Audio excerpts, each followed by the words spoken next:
o presidente da República assinou um decreto de um plano de desenvolvimento dos direitos humanos.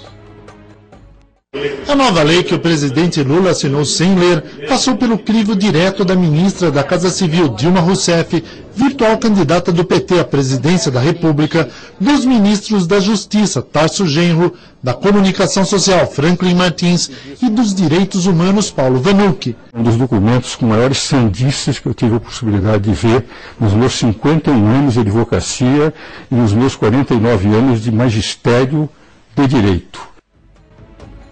O decreto é muito extenso, várias páginas.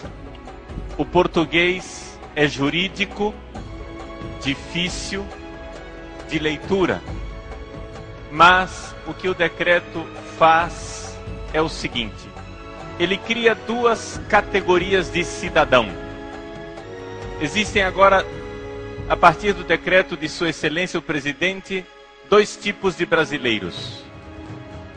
Aqueles que podem ser funcionários públicos e não são cristãos, e aqueles que são cristãos e são cidadãos de segunda categoria.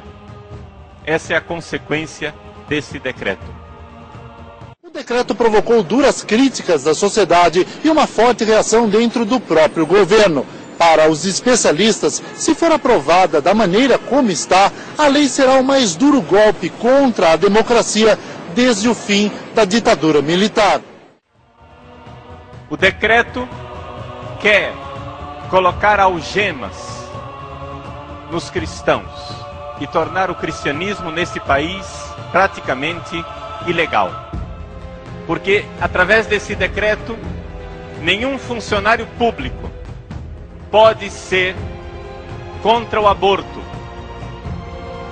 Nenhum funcionário público pode ser contra o casamento de pessoas do mesmo sexo.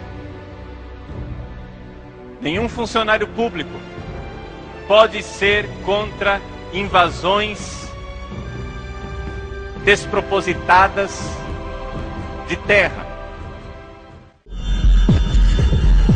O projeto prevê que o proprietário rural que tiver uma fazenda invadida não poderá mais recorrer ao judiciário. O que eles estão pretendendo é dar direito àquele que invadir qualquer terra, fazer com que, uma vez invadido, o direito de propriedade deixe de ser do proprietário e de ser do invasor.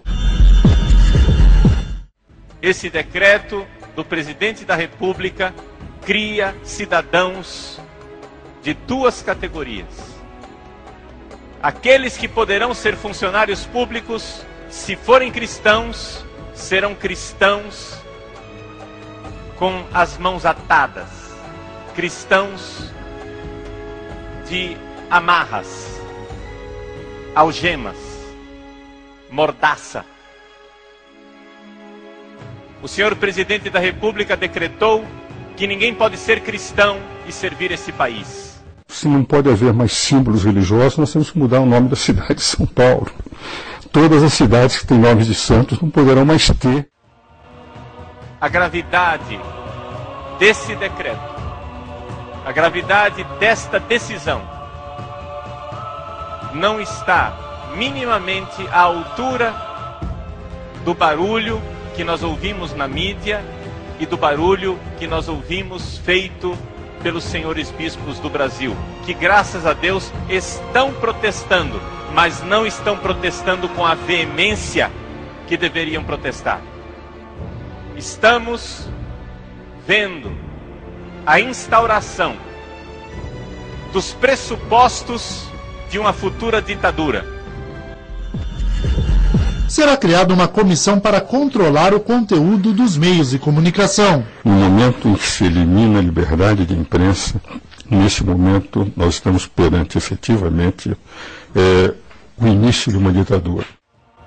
Para que haja uma ditadura é necessário que haja uma nomenclatura, ou seja, um grupo de burocratas fidelíssimos que implantem essa mordaça na população. É assim que se faz uma ditadura. Se algum padre ou algum bispo pretende ser prudente e guardar o silêncio, eu não guardarei. porque não quero entrar para a história como os bispos que covardemente não levantaram a voz quando Hitler começou a governar a Alemanha em 1933. Os responsáveis pela tortura durante a ditadura militar seriam julgados. Já os guerrilheiros, que também torturaram, ficariam livres de qualquer punição. Torturador de esquerda é um santo. Torturador de direita é um demônio. É um decreto preparatório para um regime ditatorial. Que é vergonhoso que bispos e padres não estejam à altura do seu povo e de suas ovelhas e levantem a voz quando a falta de respeito pela população brasileira se torna clamorosa, infame, desavergonhada. 94% dos brasileiros são contra o aborto e, no entanto, esta corja de patifes que nos governa quer a todo custo implantar o aborto, custe o que custar. Tentaram através de lei no Congresso, não conseguiram. Agora então tentam através de decreto. Para que então só haja funcionários do governo que se calem, amordaçados, e sejam punidos com atos administrativos aqueles que não seguirem a cafajestagem desta tirania que está abolindo com a democracia no Brasil.